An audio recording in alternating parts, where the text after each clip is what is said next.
Leo Vance married me to piss off my sister. After the wedding, he found a million little ways to get under my skin. No cat dinner, no blanket at bedtime, and I had to report my every move like I was on parole. I was miserable, but too much of a coward to fight back. Until one night, I accidentally overheard him on the phone with my sister Chloe. He was practically screaming, "Your sister is a block of wood, a beautiful, infuriating block of wood. Come on, a block of wood should have caught fire by now. I've tried everything. Fine, the Westgate development deal is yours. Just figure out a way to get your sister to jump my bones tonight." I just stood there. Huh? It had all started when my sister, Chloe, bailed on her own wedding. It was spectacular. A full minus blown Hollywood minus style runaway bride situation, leaving the groom standing alone at the altar. In front of the grand ballroom, guests whispered behind their champagne flutes. Backstage, my father was turning purple, jabbing a finger at Chloe. "Are you getting married or not?" Not. Chloe's voice echoed sharp and final. My dad clutched his chest, looking like he was about to have a heart attack. He fumbled for his nitroglycerin pills, stuffing them into his mouth. I peeked through the curtain. Leo Vance stood on the stage, a vision in a custom white tux with a subtle damask pattern. He stood with his hands clasped behind his back, facing 100 tables of the East Coast's elite with a look of pure, unadulterated boredom. If this wedding didn't happen, the Vance family's reputation would be toast. The ceremony was supposed to have started an hour ago. Chloe, completely unfazed, was already taking off her makeup.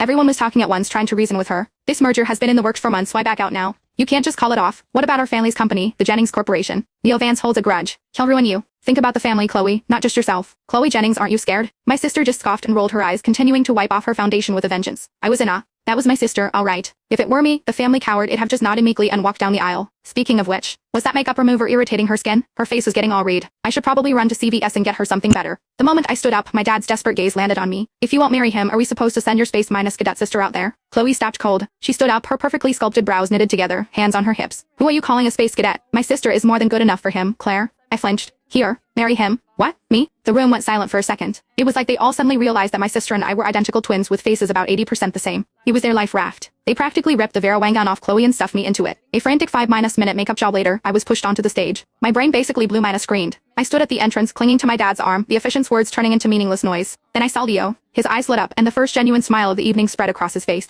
A collective sigh of relief went through the crowd. The efficient, bless his heart, stumbled through the rest of the ceremony. Leo took my hand from my father's, his lips curling into a smirk. During the ring exchange, he pressed a kiss to the back of my hand with an almost religious fervor. I snatched my hand back like it'd been burned. This was so weird. I was a walking, talking mannequin for the rest of the wedding. Finally, I was bundled into Leo's car, headed for our new home. I sat there, stiff as a board, my sister's promise echoing in my head, "Don't worry, Claire minus bear, I'll come rescue you." Would she though? I wondered, feeling small, pathetic, and utterly helpless. The man beside me shifted, moving a little closer. I jumped, sitting ramrod straight. Leo chuckled. "You seem terrified of me." Well, duh. The guy had a reputation. Ruthless, unpredictable, mercurial. That's why our family sent Chloe, the firecracker, to handle the merger. Chloe and I were twins, born 10 minutes apart, but it felt like she'd absorbed all the guts and brains in the womb, leaving me with, she was always the one leading the charge while I cheered from the sidelines. Chloe wouldn't be afraid of Leo Vance. The low hum from his throat pulled me back. He was leaning in, his face nerving one close. I could smell the faint, expensive scent of his cologne. I snapped back to reality, my eyes meeting his. I almost scrambled onto the roof of the car. Mr. Vance, you're a little too close."